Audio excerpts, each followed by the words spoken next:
They called themselves the Seekers, but that was just the polite term.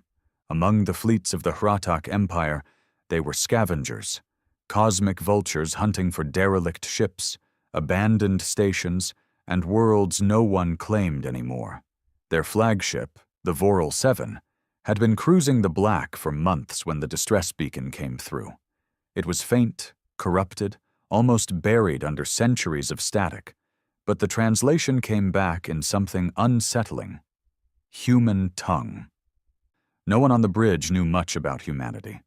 They were a forgotten footnote in the archives, one of those minor species that had burned too bright and then vanished into their own extinction. The official record said they'd collapsed after a chain of internal wars, their homeworld a radioactive shell. That had been over 400 years ago. Humanity was gone. So, naturally, the Hratak captain wanted to see what they could pick off the bones. The planet they found didn't look like much: ash-gray skies, oceans the color of lead, jagged mountains cutting through thick clouds. No orbital defense satellites, no active energy grids. Dead, by all appearances. Except, there were structures. Vast, blocky constructs made from blackened alloy, half buried in the soil like the planet had tried to swallow them. The scanners picked up faint power signatures deep underground. And there was movement. That's what made Captain Draxon smile. Movement meant survivors. Survivors meant salvage, and if they were human, they'd be desperate, weak, easy to trade or take. When the landing team deployed, the air was heavy, carrying a metallic tang that clung to the back of the throat. Lieutenant Karath led the first squad through a shattered gate that must have once guarded the settlement. It was huge, the walls towering over them, but pitted and scarred, as if some enormous weapon had raked across them again and again. Inside, the streets were eerily clean. No trash, no decay, no scattered relics of the past, just bare stone walkways between the looming, silent buildings. Karath's visor flickered, momentarily static-filled. "Interference," the ship's comm officer said. "Local EM field is unstable. Keep moving." They did. The first sign that something was wrong came when one of the rear scouts, Vor, vanished from the squad's biometrics. No scream, no gunfire. Just gone. They found him seconds later, slumped against a wall. His helmet was shattered from the inside. His eyes were missing. None of the aliens said a word. They just tightened formation and kept their weapons ready. The next corner they turned revealed a man. A human. He stood barefoot on the stone, his skin pale as frost, his clothes nothing more than rough hides and scraps of armor. His hair was long, tangled, and his eyes were wrong. Too sharp, too steady, like a predator's. He didn't speak, didn't move. Just watched them. Karath raised his translator. "We are the Hratak Empire. We come in peace." The man tilted his head slightly, almost like he was studying prey. Then he spoke, his voice low, gravelly. "You shouldn't have come here." The words were in perfect Hratak. A ripple of unease went through the squad. Karath tried again. "We detected a distress signal. It wasn't for you," the man said. "It wasn't for anyone." And then the air shifted. The shadows in the street moved, not from the wind, not from the sun, but like something living had slid out from the walls themselves. Shapes emerged, hunched and broad, moving on all fours before rising to stand. Men and women, all human, but armed with weapons that looked handmade and yet lethally efficient. They surrounded the squad in seconds. Karath raised his rifle, but the pale man in front of them didn't flinch. "You think we're survivors," he said. "We're not. We're what's left after the survivors died." Somewhere far above, the Voral 7's comms officer tried to warn them. But the message was nothing but static, swallowed by the same interference that had been creeping into their gear since they landed. The last thing Kareth saw before the humans moved was the faintest smile on the pale man's face. The first one moved too fast. Kareth's rifle wasn't even halfway to his shoulder before a blur of pale muscle and raw aggression slammed into the front rank. The alien trooper, Tresh, was a full head taller than his attacker, with armor plating thick enough to shrug off a small caliber round. But it didn't matter. The human hit like a gravity surge. There was a sound like dry twigs snapping, and Tresh dropped in a heap. Kareth barked an order, but the moment his voice hit the air, the street erupted. The humans didn't charge in the sloppy, desperate way of starving survivors. They moved in coordinated arcs, each one covering the other's flank, weapons raised and ready. The rifles they carried were a strange hybrid. Slender barrels built into bone-like stocks, magazines made from what looked like scavenged alien parts, and blades jutting from the undersides like bayonets forged in someone's nightmare. The pale man in front, the one who had spoken, didn't rush in like the rest. He stood back, watching, as if gauging how long it would take his people to dismantle the squad. Kareth fired first. The plasma bolt took one of the advancing humans in the chest, sending him spinning back into a wall. He didn't get up. But the rest didn't even flinch. 3 of them closed in from the left.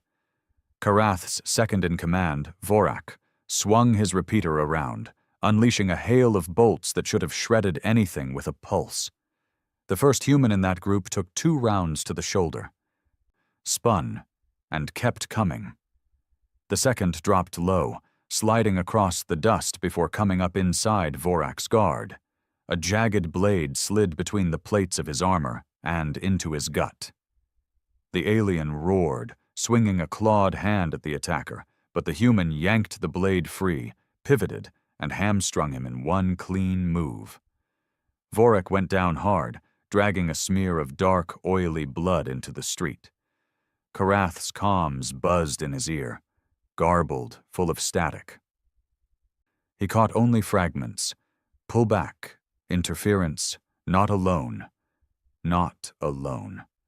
That was when the sound started. It came from the walls themselves, a low, throbbing hum, deep enough that Kareth could feel it in his bones. At first he thought it was some kind of local machinery or a warning siren. Then it shifted. The pitch climbed, bending upward into a tone that was almost like a voice, but too layered, too alien to be words. The humans reacted instantly, their formation breaking as they moved to cover side streets and alleyways. They weren't scattering. They were preparing. Something was coming. Kareth backed toward the gate, firing in controlled bursts. His visor was flickering again, the HUD cutting in and out until it was little more than a haze of static. He caught glimpses of movement in the peripheral, shapes clinging to walls, dropping from rooftops, crawling on all 4s before springing upright. Not all of them were human. The first one that stepped into the open was almost twice the height of a man, its body an ugly collage of flesh and metal. Its left arm ended in a crude cannon, the barrel glowing faintly with heat. Its head was covered by a visor made from what looked like the front half of a Hratak scout helmet, fused directly into bone. The thing's skin was patchy, stretched tight over mechanical implants that pulsed with blue light. It looked at Kareth and hissed. And then all hell broke loose. The augmented thing opened fire, the cannon roaring with a thunderous concussive blast. One of Kareth's soldiers took the shot full in the chest, his torso vaporizing into a spray of molten armor and cooked flesh. The others returned fire, but the thing didn't dodge. It advanced through the barrage, each step slow and deliberate. The humans moved in its wake, picking off stragglers, cutting down anyone who lagged behind. Kareth realized too late that they weren't trying to kill him outright. They were hurting the squad. He caught sight of the pale man again, now walking slowly toward him through the chaos. His eyes never left Kareth. You came here thinking we were weak, the man said, his voice somehow cutting through the noise. That's what your kind always thinks, but weakness dies here. Karath's rifle clicked empty. He dropped it, pulling the shorter sidearm from his hip. What are you? He demanded, firing 2 quick shots. The pale man tilted his head slightly. One shot grazed his cheek. The other went wide. What's left? The man said simply. Before Karath could answer, something hit him from behind. A shockwave that sent him sprawling forward into the dust. His armor took most of it, but the impact rattled his vision. By the time he rolled over, 3 humans were on him. One pinned his left arm, another tore the sidearm from his grip, and the third pressed a blade to the gap between his helmet and chest plate. The pale man crouched in front of him now, resting his elbows casually on his knees. Your captain's still in orbit, he said. Tell him to leave. Karath didn't answer. He could feel his jaw tightening, the sting of humiliation burning hotter than fear. The man's eyes narrowed. If he doesn't, what happens next will not be his war. It will be his erasure. One of the humans behind Karath leaned in, whispering something in their guttural tongue. The pale man smiled faintly, then stood. Take him below. Karath barely had time to process the order before they dragged him to his feet and hauled him toward one of the larger structures. Its entrance was a yawning black archway that seemed to breathe cold air into the street. Inside, the light vanished completely, replaced by the glow of dim, shifting lines carved into the walls. They moved fast. Down corridors that twisted and narrowed until Karath lost all sense of direction. The air grew colder, the metallic tang sharper. Somewhere deep within the structure, the humming sound grew louder again. Finally, they stopped. The humans shoved him forward into a chamber so vast that his helmet's sensors failed to map its edges. The floor was smooth stone, but the walls were alive. Not moving in the way flesh moves, but pulsing, like something deep inside them was beating, slow and steady. Embedded in that pulsing mass were machines, Hratak machines, old ones, damaged beyond repair, fused into the organic wall as if the structure had eaten them. Karath stared at one familiar shape, a wrecked helmet, still bearing the insignia of the Imperial Scout Corps. The sight chilled him more than the cold air. That helmet was from a model phased out over 2 centuries ago. The pale man stepped into the chamber, his voice echoing faintly. 400 years ago, your kind came here. We weren't ready then. You took from us. You killed our weak. You left thinking we'd fade into the dirt. He stepped closer, his eyes catching the dim light. You were wrong. Karath felt the blood pound in his ears. You can't be the same people. That was generations ago, the man interrupted. But we kept their stories. We learned your technology from what you left behind. We rebuilt it, improved it. And when there was nothing left to learn, we changed ourselves. Karath's gaze shifted to the wall again. The humming was no longer background. It was coming from the very surface. And now he saw it. Faces. Half-formed, half-swallowed into the pulsing mass, eyes closed as if sleeping. He took an involuntary step back. What is that? The pale man didn't answer immediately. He walked to the nearest wall, placed a hand against it, and closed his eyes. The pulsing slowed, as if listening to him. It's the heart of the colony, he said finally, and the graveyard of everything that's ever tried to take it. Karath's comms crackled suddenly. Clear, sharp. Lieutenant, this is the Voral 7. What the hell is going on down there? We're detecting massive energy spikes. The pale man glanced at him. Tell them to leave. Karath hesitated.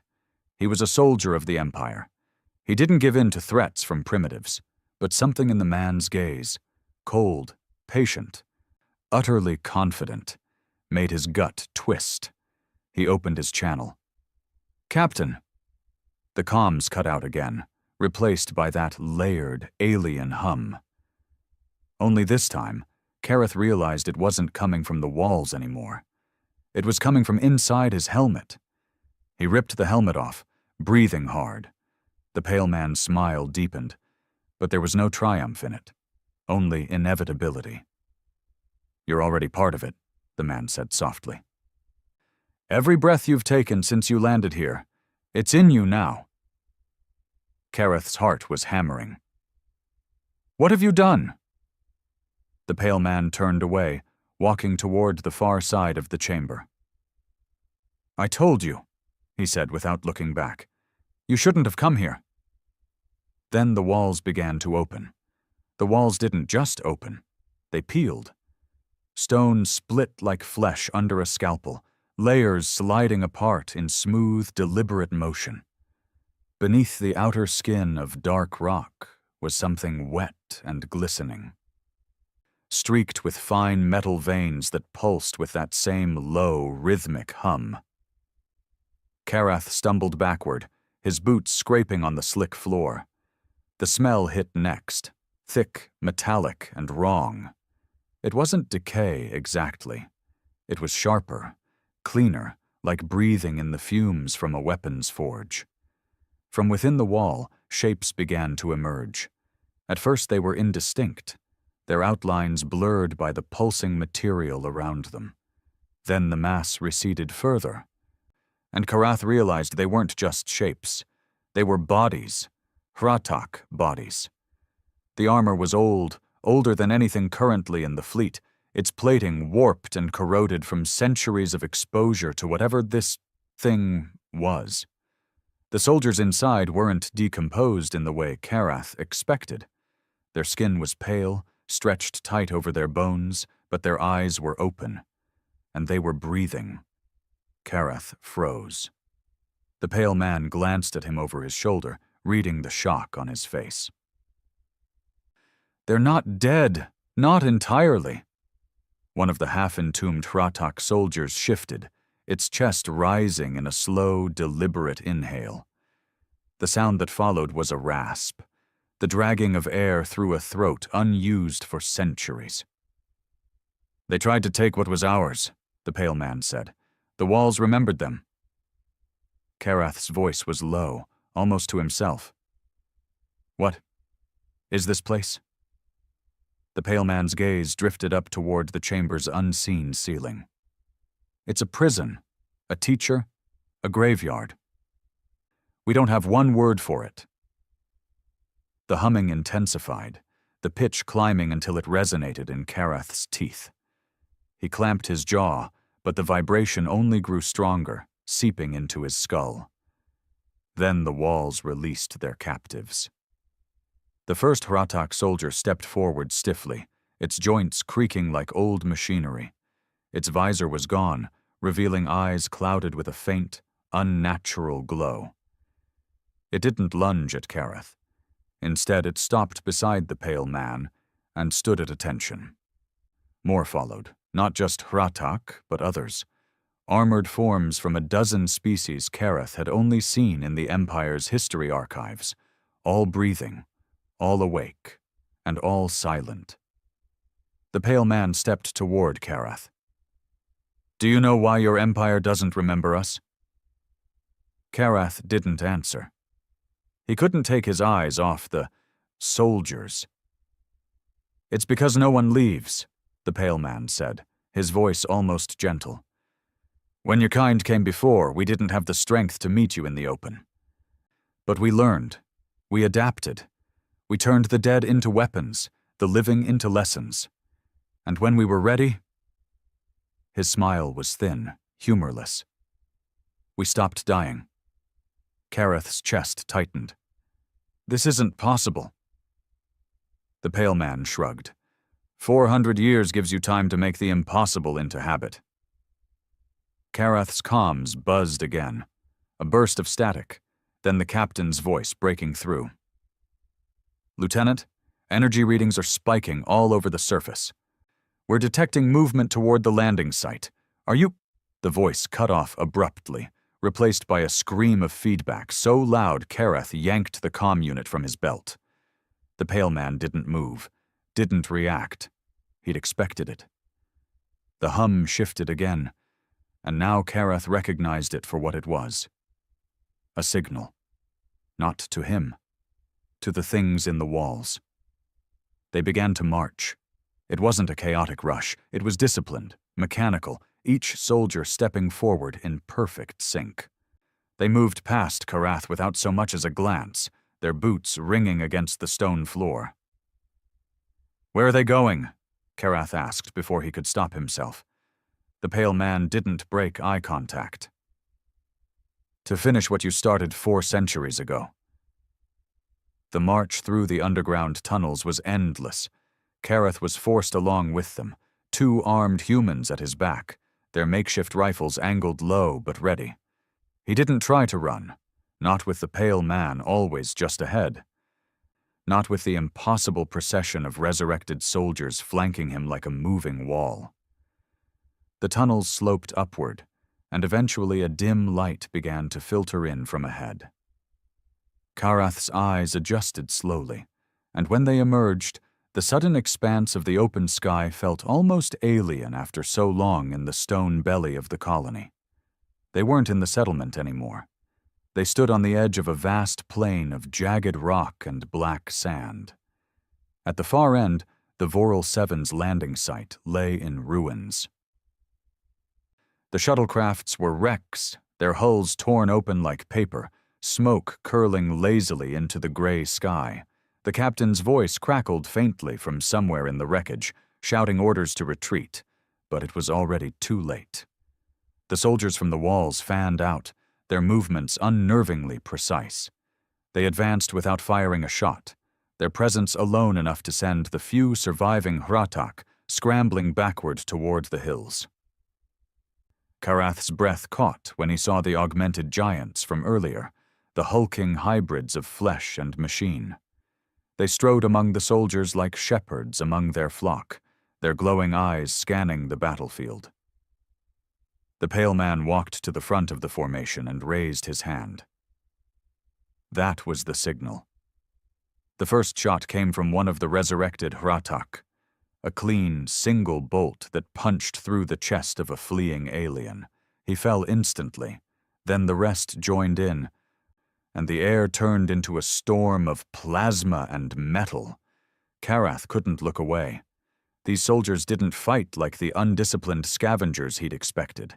They moved like an army, not a desperate militia, but a force trained for war, each unit slotting seamlessly into the other's movements. And the humans, the living ones, were even worse.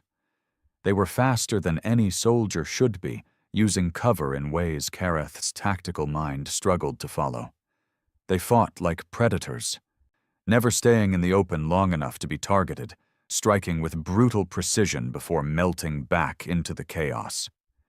In minutes, the Hratak landing site was nothing but corpses and fire. The pale man turned, scanning the wreckage before walking back toward Kareth. His boots left no sound on the black sand.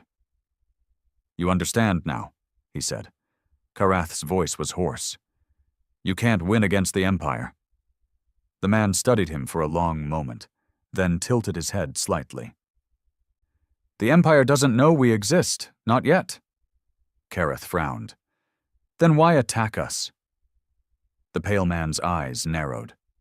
"Because you came here." He stepped closer, his voice dropping until only Karath could hear it. "If your captain escapes, the Empire comes next. But if he dies here, the story ends on this rock. You and I both know which future is cleaner." Kareth said nothing. The pale man turned away, raising his hand again.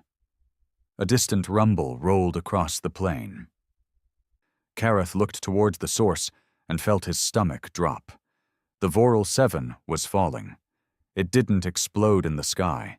It didn't burn in re-entry. It simply descended, slow and controlled, until it hit the ground with a sound like mountains breaking. The hull split in half, and from the wreckage, figures began to emerge. Not the crew Karath expected, but more of the Pale Man's soldiers. He realized with sick clarity that they'd never been in orbit at all. The captain, the bridge crew, they'd been taken the moment they arrived. The voice on his comm earlier, it hadn't been real. It had been bait. The Pale Man walked past him without looking back. Come, there's one last thing you need to see before you join them. Karath didn't resist when they marched him away from the wreckage of the Voral 7. There was no point. The Pale Man's army moved like clockwork around him. Not a wasted step, not a single soldier breaking formation. This wasn't the chaos of raiders or scavengers. It was a machine wearing human faces. They led him toward a jagged ridge at the far end of the black plain.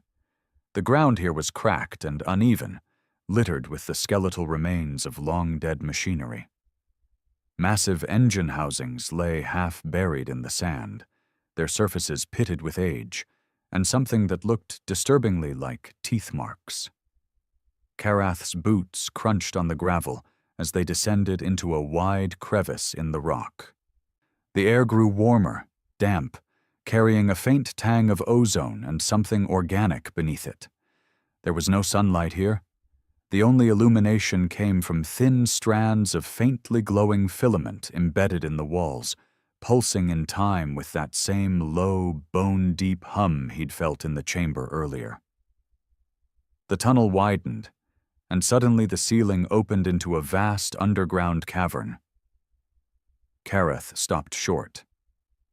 It was a city, not the ruined husks above ground, but something alive, thriving.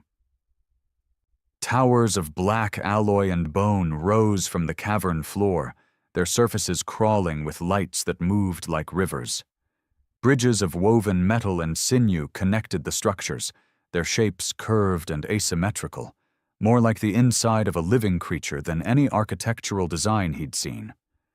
And everywhere, there were people. Humans, yes, but not like the ones he'd fought earlier.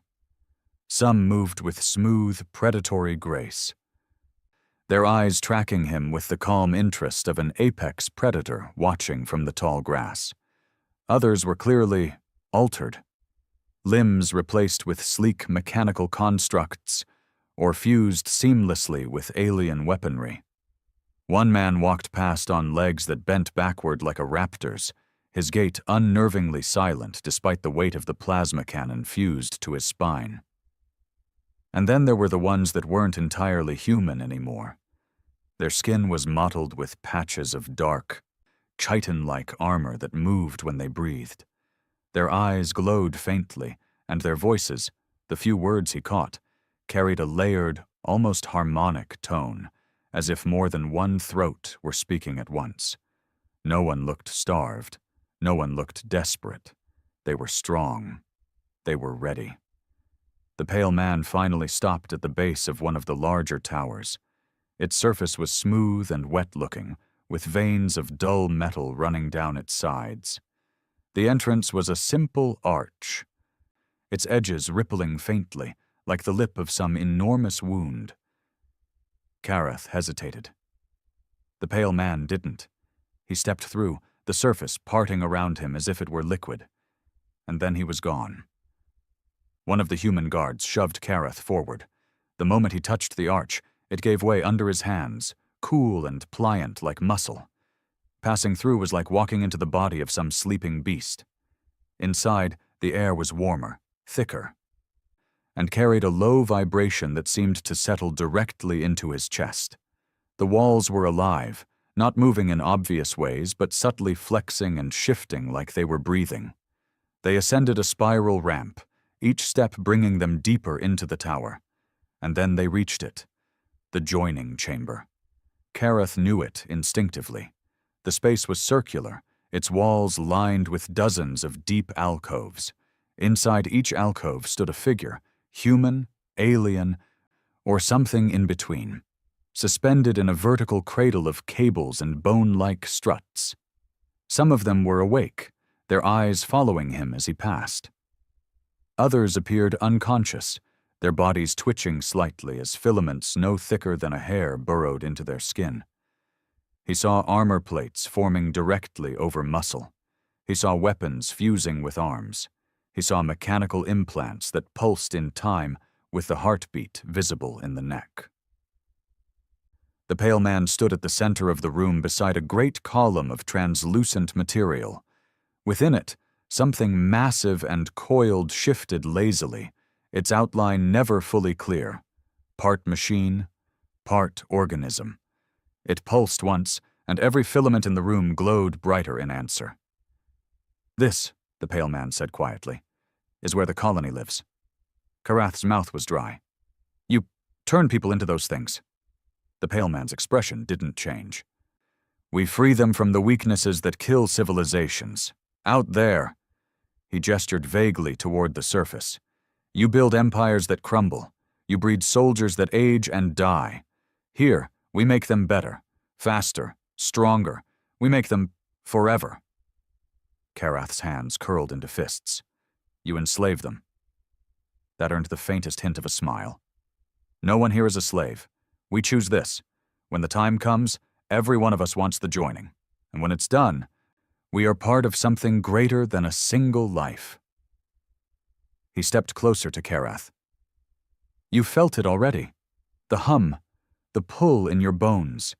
The air you've been breathing since you landed carries the seed of it. It's why you feel heavier, stronger, why your heartbeat's not your own anymore." Karath's stomach turned cold. "You infected me." The pale man's eyes were steady. "We invited you." Behind him, one of the suspended figures shifted, a hratak, its armor already fused to its skin, the plates flexing as it breathed. Its eyes opened slowly, and for the first time, Karath saw what lived behind them. There was no fear there, no defiance, just acceptance. "They were like you once," the pale man said softly. "Now they're more." Karath forced his voice steady. "Why show me this? Why not just kill me?" The pale man's gaze hardened. "Because you're going to make a choice. You can return to your empire and lie, tell them the colony was empty, that the surface was uninhabitable, that you lost your squad to a storm. You can live whatever life the empire allows you after this failure. Or—" He gestured to the great column, where the massive, coiled shape shifted again, pressing faintly against the translucent wall.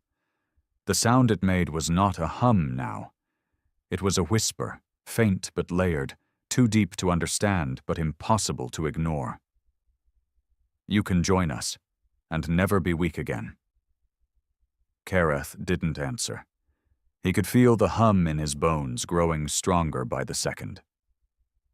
His pulse sinking with its rhythm despite himself. The thought of fighting it, of resisting, felt like pushing against the tide of a black ocean. Somewhere in the back of his mind, the soldier in him still screamed empire, still clung to loyalty, to chain of command. But another part, the primal part, felt the weight of the pale man's words, felt the truth in them. No hunger, no aging, no fear of death, just power. The pale man seemed to read that hesitation. "You've seen your empire's wars. You know how they waste their soldiers. You know how they leave them to die for scraps of territory. Here, there's no waste. No one is left behind. We carry every life forward." Karath's jaw tightened. "And if I say no?"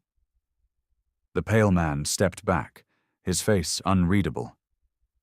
"Then you'll still join us. It just won't be your choice." At a signal from him, two altered humans stepped forward, their hands gripping Karath's arms like iron bands. He didn't struggle, not because he couldn't, but because deep down he already knew the outcome. They led him toward one of the empty alcoves.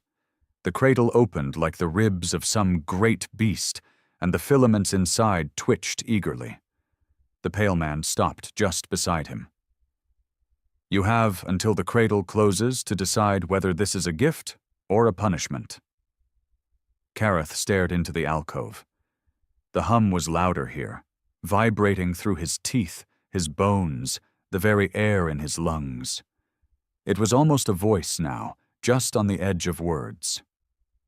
And it was calling his name. The cradle waited like an open mouth. Filaments coiled and uncoiled lazily, tasting the air.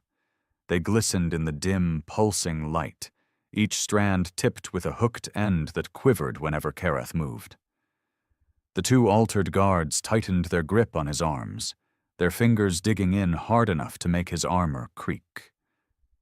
The pale man stood just off to the side, hands clasped behind his back. He didn't need to order them forward. Everything in the room, the hum, the walls, the strange coiled shape in the translucent column, was already pushing Kareth toward the cradle. "You've seen what happens to those who refuse," the pale man said quietly. "You've seen their faces in the walls, but you've also seen what they become when they accept. No more weakness, no more fear." Kareth's mouth was dry. "And no more self." The pale man's gaze didn't waver. "A self is only worth keeping if it serves something greater. Your empire tells you that. The difference is, we mean it." The guard shoved him a step closer. The cradle's filaments stirred, reaching toward him like the legs of some hungry insect. The hum inside his skull grew louder, syncing perfectly with his heartbeat until it felt like his chest was no longer his own. And then, without warning, the hum spiked. It wasn't the slow, insistent pull he'd been feeling since he landed. This was a shock wave, a blast of soundless pressure that rattled his bones and filled his vision with white. The two guards faltered, their grips loosening for the briefest instant. Kareth didn't think. He moved. He tore his right arm free, driving his elbow backward into the first guard's jaw. Something cracked. The man stumbled, and Kareth twisted, ripping himself out of the second guard's grasp. The pale man didn't shout an order. He simply tilted his head slightly, as if watching a piece of theater he'd seen before. The guards recovered quickly. Too quickly. Their movements weren't natural. They were too smooth, too coordinated. The first lunged low, aiming to wrap Kareth's legs, while the second came high, reaching for his throat. Kareth sidestepped the low tackle, driving a knee into the second guard's gut hard enough to make him stagger. In the same motion, he yanked the short blade from the dead guard's belt. Crude, blackened steel with a serrated edge, and buried it under the first guard's arm where armor met flesh. Hot blood sprayed across the cradle's frame. The guard didn't scream. He just sagged to the floor, his eyes still locked on Kareth as if waiting for permission to fall. The pale man's voice was calm.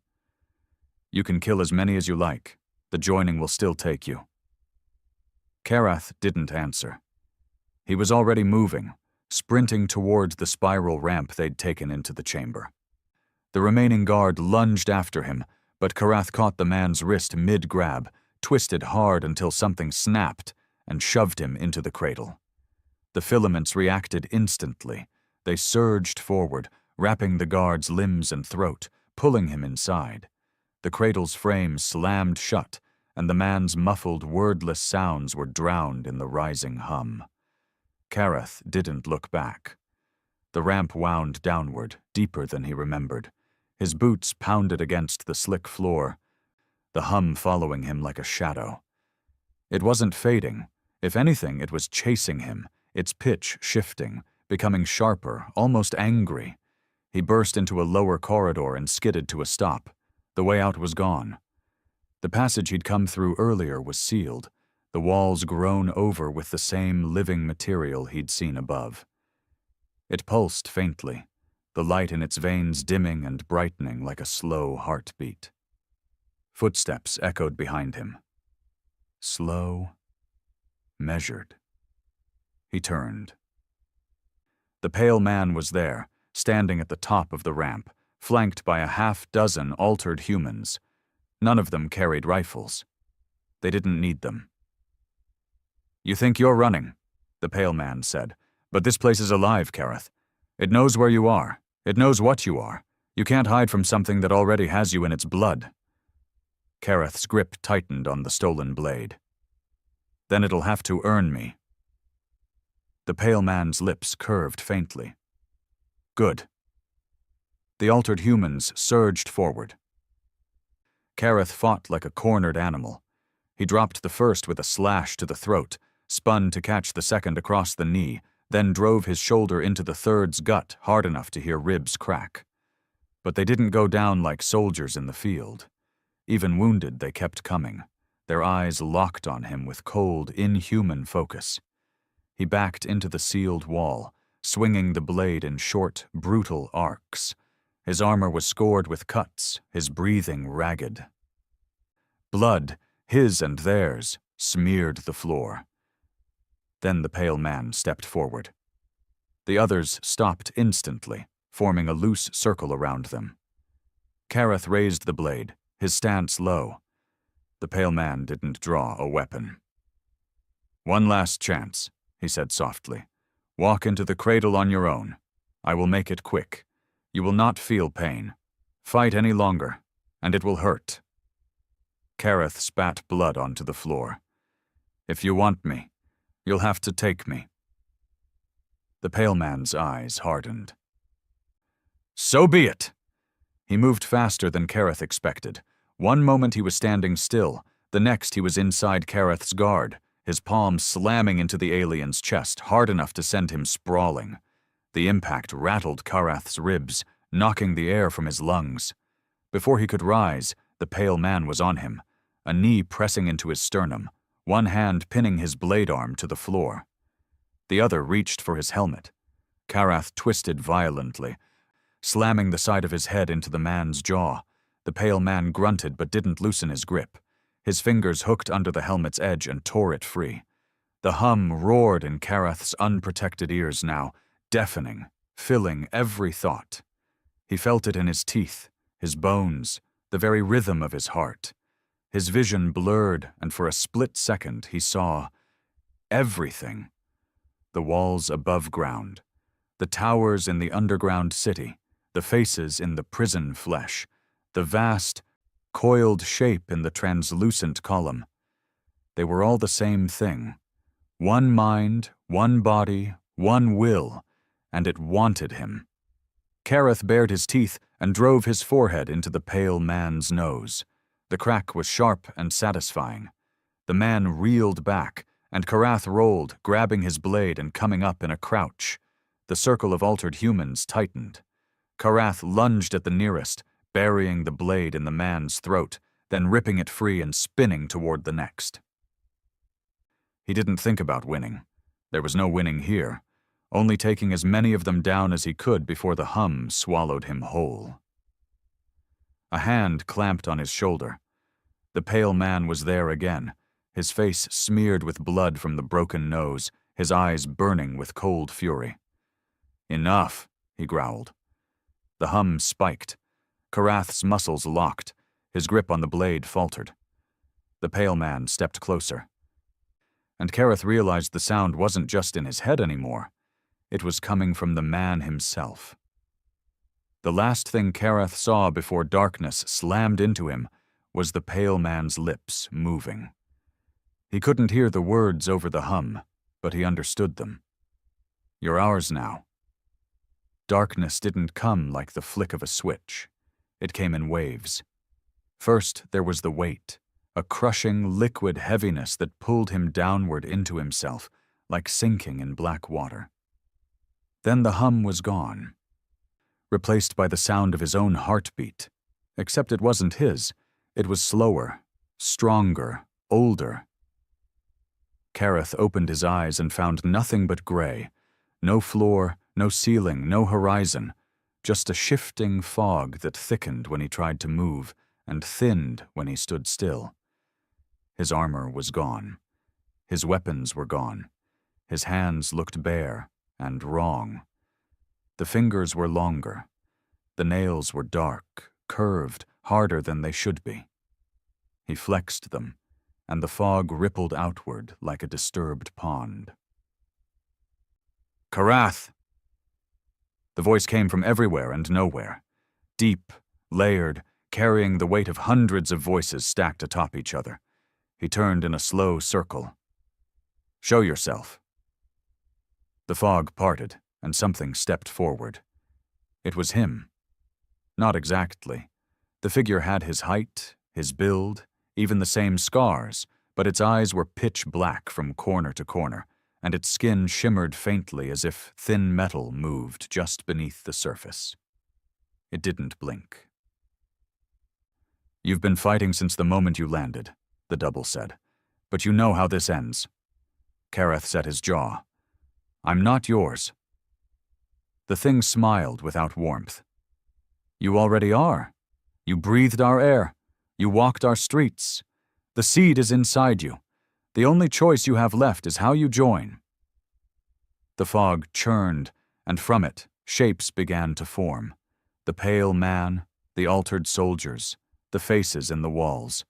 They surrounded him, silent and waiting. The double stepped closer. "You've served an empire that sent you to die for scraps of power. We don't waste what's ours. We carry it forward. You could be more than a soldier who bleeds out on some nameless rock." Karath's hands curled into fists. "I'd rather die." The double tilted its head. "You think this is death?" The ground, if there even was ground, cracked beneath his feet. The fog thinned further, and suddenly he was falling. He landed hard on something wet. The air here was thick, humid, and stank of blood and ozone. He pushed himself up and realized he was lying on the inside of a massive, pulsating chamber. The walls were slick, alive, and covered in hundreds of narrow, vein-like tubes that writhed slowly. Figures hung from the ceiling by those tubes, soldiers from a dozen species, suspended like meat on hooks. Some twitched weakly, others hung limp, and a few were clearly screaming, though no sound left their mouths. Karath staggered to his feet, his bare soles slipping on the slick floor. The hum returned, deeper than ever, vibrating through the chamber until his teeth ached. The pale man's voice came from behind him. "This is where the joining begins." Karath turned, and wished he hadn't. The pale man was no longer human, or rather the human part of him was only the core, wrapped in a lattice of dark, bone-like armor that shifted as he moved. Filaments sprouted from his spine, twitching like the feelers of some deep-sea predator. His eyes glowed faintly, but not with light. It was something else, something that felt like it could see through him. "This is not pain," the pale man said, stepping closer. "This is rebirth." The walls rippled, and a section opened behind Karath like a wound tearing open. From it slid something massive, a coiled bundle of muscle, metal, and pulsing tissue, its surface slick with translucent fluid. It moved with slow, deliberate weight, like it didn't need to hurry. "This is the heart of the colony," the pale man said. "It remembers every soldier, every life we've taken in, and now it will remember you." The thing's head, if it could be called that, reared up. There was no face, only a cluster of twitching sensory stalks and a circular mouth lined with fine, needle-like teeth. Karath reached for a weapon out of instinct and found nothing. His hands were empty. His body felt heavy, his muscles sluggish. The pale man stepped aside. "You can walk to it, or it can come to you." Karath didn't move. The heart moved first. It slid toward him, the floor shifting wetly under its bulk. Filaments uncoiled from its sides, reaching for him, each one tipped with a fine, barbed point. One brushed his arm, and a burning cold shot straight to his shoulder. Karath lunged backward, but the filaments tracked him perfectly. They didn't lash or strike wildly. They moved with patience, wrapping his path in a cage of twitching lines. One darted forward, stabbing into his thigh. Pain flared white-hot, and then nothing. His leg went numb. He fell to one knee. Another filament struck, embedding itself in his shoulder. The numbness spread fast, a cold tide crawling through his veins. The pale man crouched in front of him, watching his face. "You'll fight, yes. They all do. But the fight only lasts until you see what you can be." The heart loomed over him now, its mouth opening slowly. Inside was not flesh, but light, a blinding, molten gold that pulsed in time with the hum. It was beautiful. It was horrifying. The filaments lifted him from the floor. His body hung limply between them, his head tipped back toward the light. The hum was all there was now. No thought, no fear, just the rhythm, slow and steady, endless. And then it spoke. Not in words he understood, but in memory. He saw the first humans who'd come here, desperate, starving, hunted by alien fleets. He saw them find the heart, saw them offer themselves to it, and saw what they became. He saw battles waged in the black void, alien ships torn apart by weapons grown from living flesh. He saw soldiers who never aged, who fought for centuries without rest, and he saw himself among them. The image was so vivid he almost believed it. He was stronger, faster, his armor fused to his body, his weapon an extension of his will.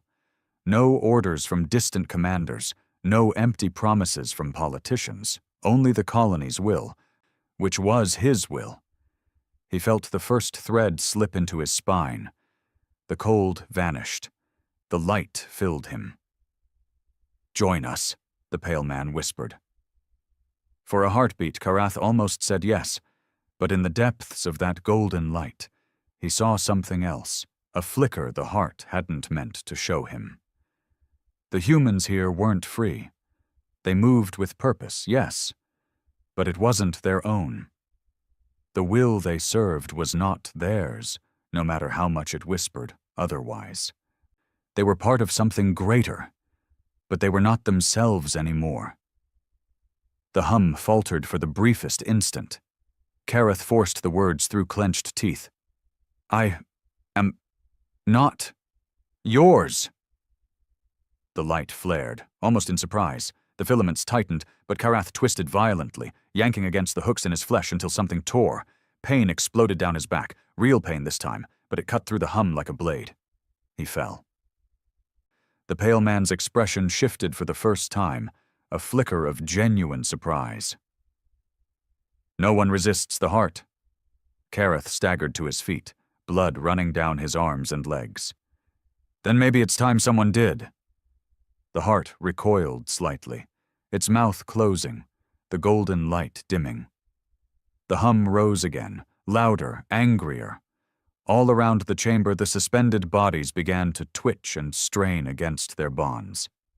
The pale man stepped back, his voice calm again, but edged with steel. "You've made your choice. Now you'll suffer for it." The filaments lashed out. Karath ran. Karath hit the floor hard and slid across the slick, pulsing surface, his palms leaving smeared trails of his own blood. The hum was everywhere now, not just in his bones. It was in the air, vibrating against his skin like a living fog. The heart roared in response to his escape, a soundless pressure that made the walls ripple and the air taste of iron.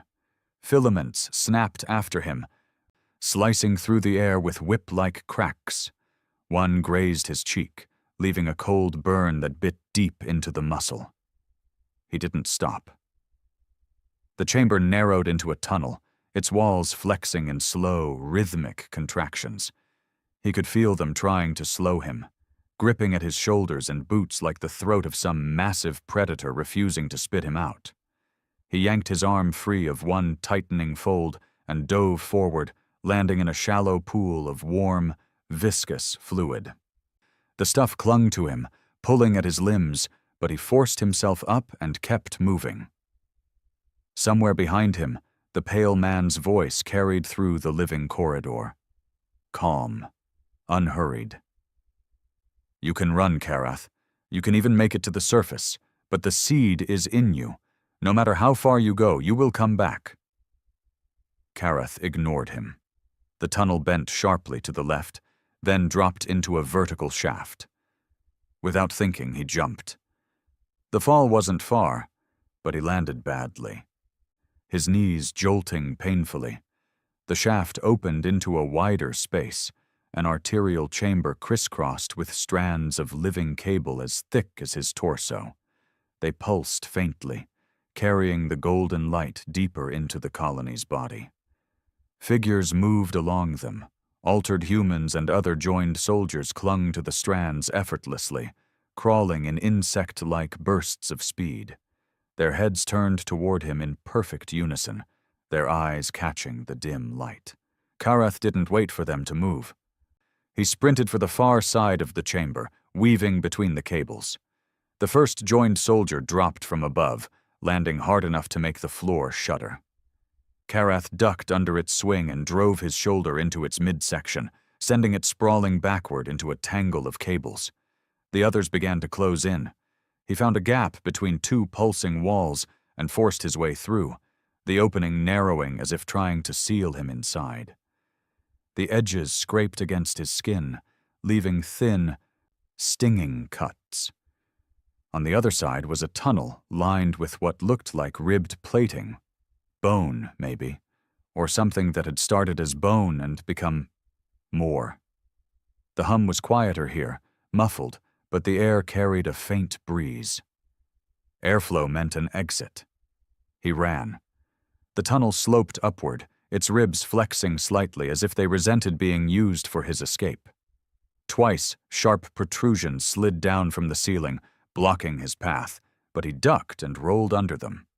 The second time, one of the hooks caught the back of his thigh, tearing muscle. Pain shot up his leg, but he pushed through it, limping faster. A shadow flickered in his peripheral vision. He glanced back and saw the pale man. He wasn't running. He didn't need to. The altered soldiers flanked him, scuttling along the walls and ceiling like predators in no hurry to pounce. His eyes locked on Karath, and even across the distance, Karath felt the pull again, the pressure in his skull urging him to stop. He pushed harder. The tunnel widened into another chamber, this one ringed with vertical shafts. Warm air rushed up from below, carrying the smell of scorched metal. A distant rumble echoed from somewhere deep in the colony's belly. Karath spotted a shaft, where the light from above was faintly different, colder, sharper. Daylight. He ran for it. A joined soldier dropped in front of him, blocking the path. Its arms had been replaced with long, curved blades, their edges blackened from use. It moved with terrifying speed, slashing at his chest. Karath twisted sideways, feeling the blade slice across his ribs, and slammed his shoulder into the soldier's jaw. Bone cracked. He grabbed the creature's own blade arm and shoved it into the shaft's edge, wedging it just long enough to slip past. The shaft's interior was narrow, ribbed and slick. He began to climb, hands and feet finding purchase on the uneven surface. Above him, the light grew brighter, bluer. Below him, the pale man's voice rose again. "Even if you reach the surface, there is nowhere for you to go. The plane is ours. The sky is ours. The black above the sky is ours." Karath kept climbing. Halfway up, something grabbed his ankle.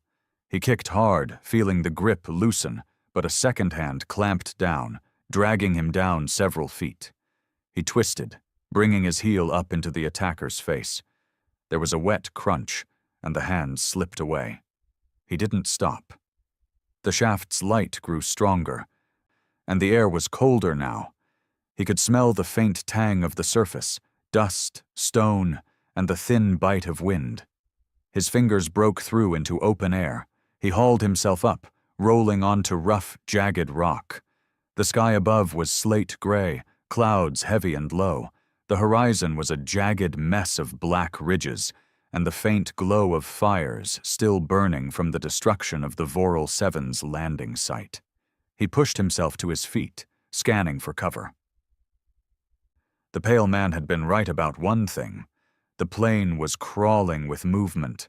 Joined soldiers patrolled in loose arcs, their eyes scanning for any sign of intruders. He didn't have long. Karath limped toward the nearest ridge, keeping low. Every step was a fight.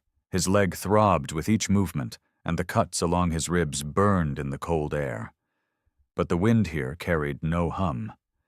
The silence was almost painful after the constant vibration inside the colony. He reached the ridge and ducked behind a jagged outcrop. From here, he could see the distant remains of the Voral 7, a broken carcass lying in a shallow crater, its hull split open like a ruptured shell. No survivors moved among the wreckage. Something shifted behind him. He turned, and the pale man stood there. He wasn't breathing hard. He wasn't even armed. The wind tugged at the loose ends of his clothing, and his black eyes were fixed on Karath with that same steady certainty. "You can't run from what's inside you," he said.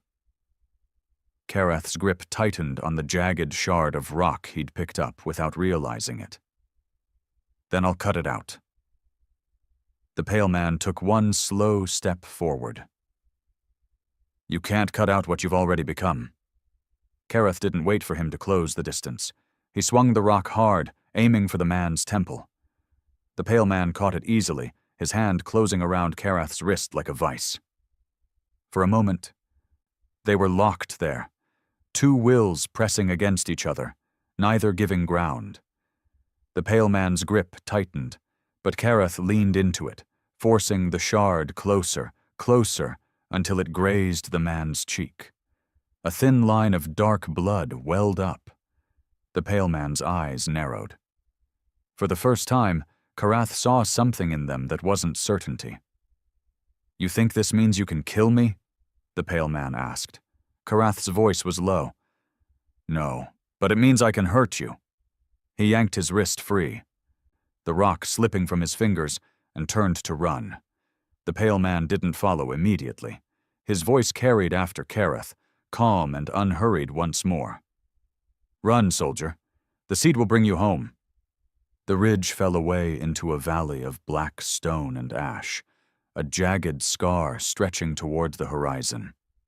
Karath descended in long, uneven strides, every muscle screaming from the cold and from the damage the colony had already done to him. The sky above was still heavy with clouds, the wind cutting like a blade across his face. No hum, no whisper. For the first time since he'd landed, the silence felt almost clean. He picked his way down a steep slope, using one hand to steady himself against the stone. The shard of rock he'd used against the pale man was gone, but he still carried the weight of that moment, the proof that they could bleed. Bleed enough, and anything could die. At the base of the valley lay a broken stretch of terrain littered with the corpses of Hratak soldiers. Karath crouched beside one, prying a half-destroyed sidearm from its stiffened fingers. The charge indicator was barely in the green, but it would fire. He kept moving. The valley narrowed ahead, the stone walls climbing on either side until they became sheer cliffs. The terrain forced him into a bottleneck, and every instinct screamed trap. Halfway through, the wind shifted.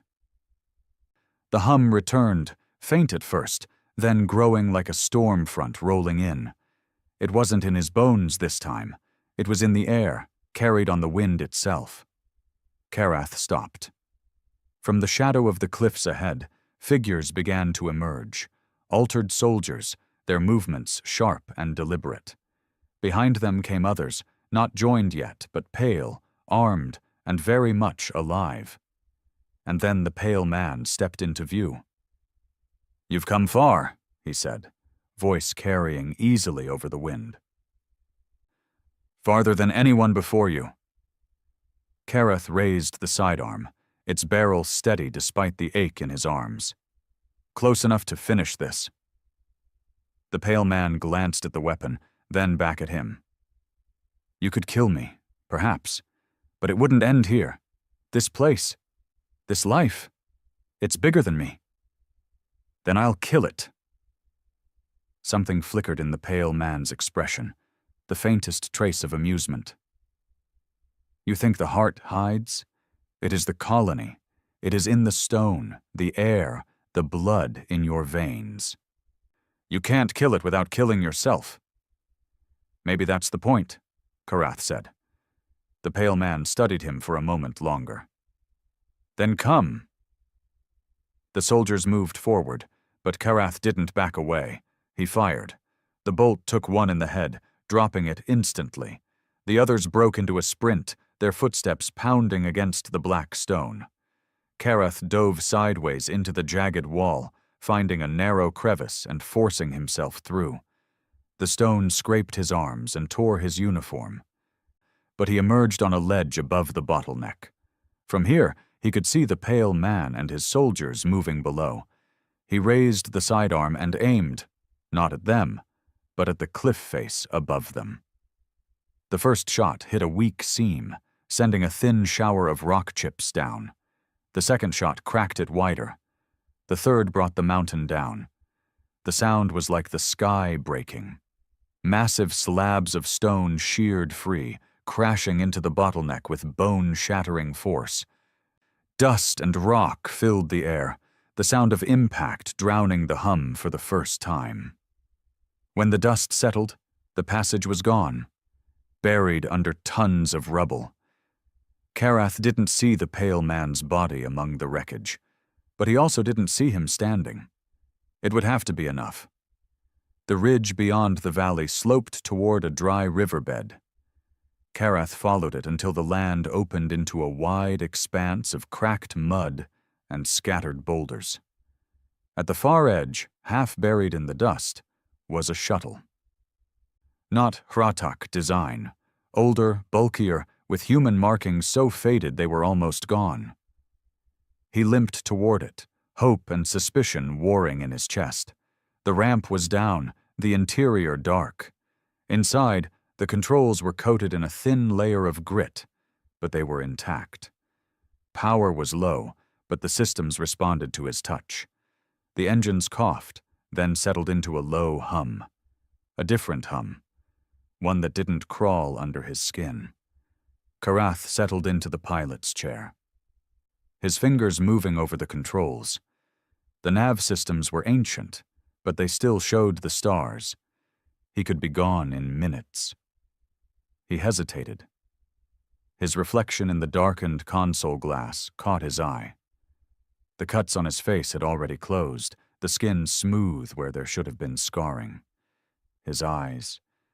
The pupils were wrong, too sharp, too focused. The seed was still in him. He gripped the control yoke, his jaw tight. He could leave now. Get to a relay station. Warn the Empire. But the seed, the colony would find him eventually. He thought of the heart, of the light, of the way it had almost pulled him in. If he left, it would spread. Kareth keyed in a new course, not away from the planet, but back toward the landing site. The shuttle lifted, dust spiraling away in the downdraft. He angled it low over the plain, keeping it below the ridge lines. The wreckage of the Voral 7 came into view, still smoldering. Beyond it, the colony's surface structures loomed like jagged teeth. He didn't slow. The shuttle's alarms screamed as he pushed the throttle into the red.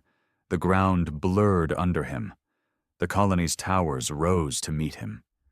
The pale man was there, standing on one of the black walls, looking up at him. Even from this distance, Kareth felt the pull. Not this time. The shuttle hit the first tower at full speed. The impact ripped the hull apart, fire and shrapnel tearing into the structure. The explosion rolled through the plain, the shockwave flattening the smaller buildings. Karath's world became fire, metal, and the deafening roar of destruction. For a moment, he felt the hum spike, sharp and desperate like a wounded animal. Then it faltered. Darkness took him. He woke to silence. The air was thick with dust and smoke. The colony's towers were gone, reduced to heaps of twisted metal and blackened stone. The ground beneath him still vibrated faintly, but the hum was gone. He pushed himself up, every movement aching. His hands were burned, his uniform shredded, but he was alive. A figure moved in the smoke ahead. Tall, thin, black-eyed. The pale man. Half his body was burned away, the armor fused to melted flesh. Filaments twitched weakly from his spine. He knelt in the rubble, staring at Karath with something that might have been respect. "You killed it," he rasped. Karath's voice was raw. "Not yet, but it won't spread." The pale man's head dipped once, slow. "Then, maybe, you are one of us after all." He collapsed forward, the last of his breath leaving him in a faint, rattling sigh. Karath sat in the ruins until the sun began to break through the clouds. The seed was still in him. Maybe it always would be. But for now, the colony was dead. And if it ever came back, so would he.